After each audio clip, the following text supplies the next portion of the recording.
Hi everyone, I'm Daniela, and today I'm going to share my own story about my mother-in-law. Luckily, I didn't have to deal with my awful mother-in-law, Lily, for long.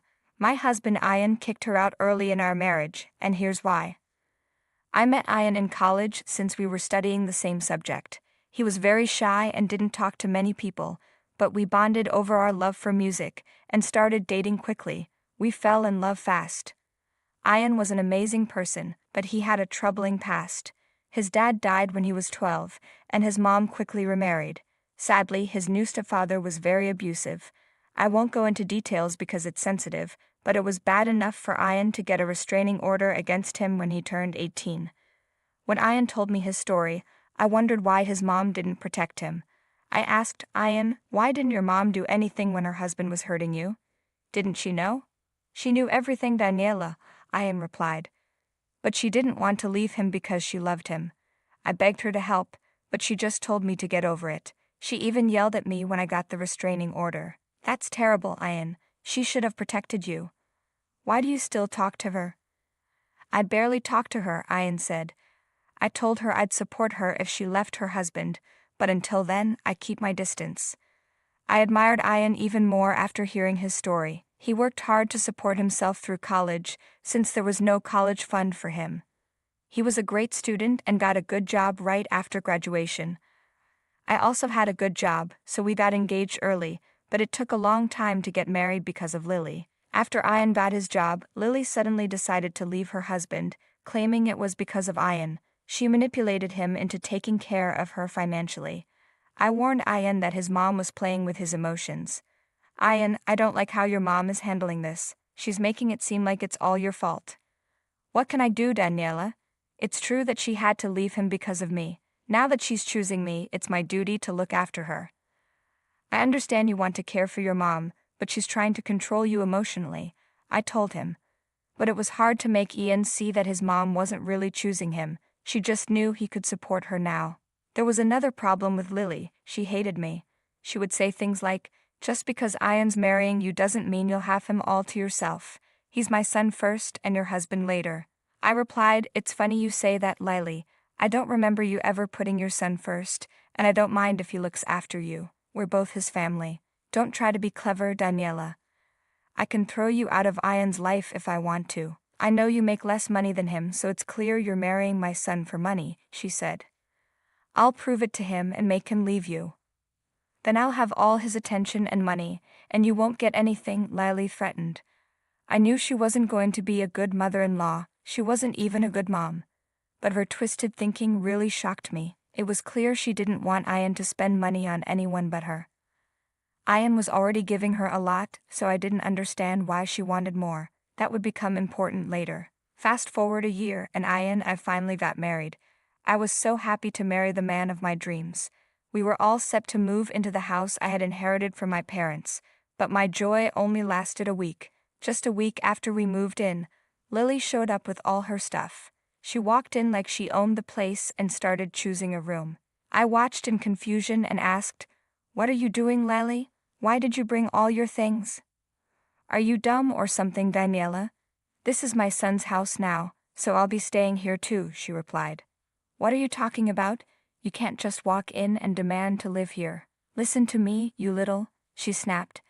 "This is my son's place, and I know he pays most of the bills, so I have every right to live here too. I warned you that I could kick you out of my son's life if I wanted to. This is just the beginning, Daniela. If you think you can throw me out, I'd like to see you try." I was stunned by Lily's nerve. I couldn't believe how confident she was. I decided to talk to Ian about it since I wasn't going to entertain Lily's outrageous demands. To my surprise, Ian already knew she was moving in. He begged me to let her stay until he figured out what to do. He didn't want his mom on the street and reminded me of his duty to her. I was really angry, but I gave him time to sort things out. Nothing could have prepared me for what happened next. Just a week after Lily moved in, I saw her invite someone over. From their conversation, I realized this woman was an interior designer. I didn't stop them because I had already had several fights with Lily and knew how nasty she could get. So I decided to deal with the problem if it actually became one. The next day, I got a call from an unknown number. I answered, not thinking much of it, and was surprised to find out it was the interior designer who had come to my house. She asked to meet me at a cafe because she had something important to tell me. I was alarmed and immediately set up a meeting. I had no idea how much my life was about to change. When I met with Sylvia, she said, "Hi, I'm Sylvia. You've probably seen me around before."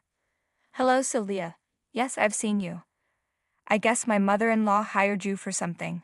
She mentioned you're an interior designer," I replied. "Yes, I am," Sylvia confirmed. "But some of the things your mother-in-law asked for didn't seem right, so I thought you should know." "Oh? What's the issue, Sylvia?" I asked, a bit concerned. "Actually, I didn't even know why Lily called you. This house is mine, and she's just staying here for a while. I was getting a little suspicious when she brought you over." Sylvia looked shocked. "Oh my God, this house is yours. Then you need to know something right away. It's a good thing I came to you. Your mother-in-law is trying to install cameras in your room. She wants to spy on you and your husband." I was shocked and disgusted by what Lily was planning. The idea that she wanted to invade our privacy like that was horrifying. Wow, just when I thought things couldn't get worse, she does this. "Does she know that what she's trying to do is illegal?" I asked. "Yes, she knows. I made sure she understood that, and I tried to convince her not to do it, but she threatened to hire someone else. I was worried about your safety, so I came to tell you," Sylvia explained. "Thank you so much for telling me, Sylvia. I'll always be grateful to you. Who knows what would have happened if you hadn't warned me. This is insane. I can't believe she would do something so horrible and illegal. But before I turned Lily down, I wanted to make sure you knew about this," Sylvia said. "You did me a huge favor, Sylvia," I replied. "And you know what? I'm going to hire you instead. I've realized we do need some cameras in the house, and I'm hoping you can help me set them up. Plus, I'd like to remodel my office as well." Sylvia was excited by the idea, so we made a plan. I had already started to suspect something was off with Lily as soon as she moved in. Yan and I had been away from the house for long periods, and I noticed someone else had been in the house besides Lily. I even found some strange clothes in the dryer that didn't belong to us. That's why I decided to install cameras in the house, especially near Lily's room. I wasn't going to put them in her room because that would be wrong and illegal. Sylvia and I carried out our plan perfectly. She didn't reject Lily's request but promised to bring the best cameras. In the meantime, Sylvia secretly set up cameras in our house while Lily was out shopping. Sylvia is a pro and hid the cameras well. Afterward, I told Ian about the cameras. "Ian, I need to tell you something. I've installed some cameras in the house," I said. "What? Why? Is something going on?" Ian asked, surprised. "Yes, Ian. Do you remember the weird clothes I found in the dryer? There's been other strange stuff happening. I think someone else is staying in our house." "Oh my God, that's insane," Ian exclaimed. "Yes, and all the signs point to your mother. Look, I know you trust her, but you need to wake up. She's not who you think she is," I said. Ian started to defend Lily and got mad at me, but I reminded him of her awful behavior, which quickly shut him up. We talked about a lot of things, but I didn't mention what Lily tried to do with Sylvia. I wanted Ian to realize on his own that something suspicious was happening. Once he agreed with me about the cameras, I could see my plan coming together. I also made sure Ian understood that we couldn't tell Lily about the cameras yet. He agreed and promised not to say anything. The next day, Ian and I went to work as usual. We both had direct access to the cameras in the house, but we were busy all day and didn't have time to check the footage. However, when we got home, we sat down together and watched what had happened throughout the day. You wouldn't believe what we found. Lily was having Ian's abusive stepfather over when we weren't home. This awful man was using our resources and staying with Lily, even though we had a restraining order against him. Ian was horrified by what Lily had done. He was furious and ready to take drastic action. I had never seen Ian so angry before. Before I could ask what to do, he yelled for Lily to come into our room. When she saw us watching the CCTV footage, she turned pale. "Ian, what's going on? Why did you call me?" Lily asked, clearly nervous. "Mom, why did you bring that abuser into our house? Who gave you permission?" Ian demanded. "What are you talking about, Ian? You must be mistaken. I don't talk to your stepfather anymore. Remember, you made me choose, and I chose you," Lily replied, trying to deflect. Yes, you chose me, and I've supported you financially and even convinced Daniela to let you stay here. And this is how you repay me? Who did you really choose, Mom? Ian pressed. Lily's defense crumbled as Ian played the footage of her bringing his stepfather into the house. She turned pale and started sweating, realizing she was caught. How dare you invade my privacy and record me? You can't do this to me. Lily shouted, trying to regain control. Oh really? Is setting up a camera in my room to spy on me right? I retorted. If you can do that, why can't I put cameras in my own house? What are you talking about, Daniela? Ian asked, shocked. Mom tried to put cameras in our room, I explained. She even hired an interior designer for it, but the designer was honest and told me everything.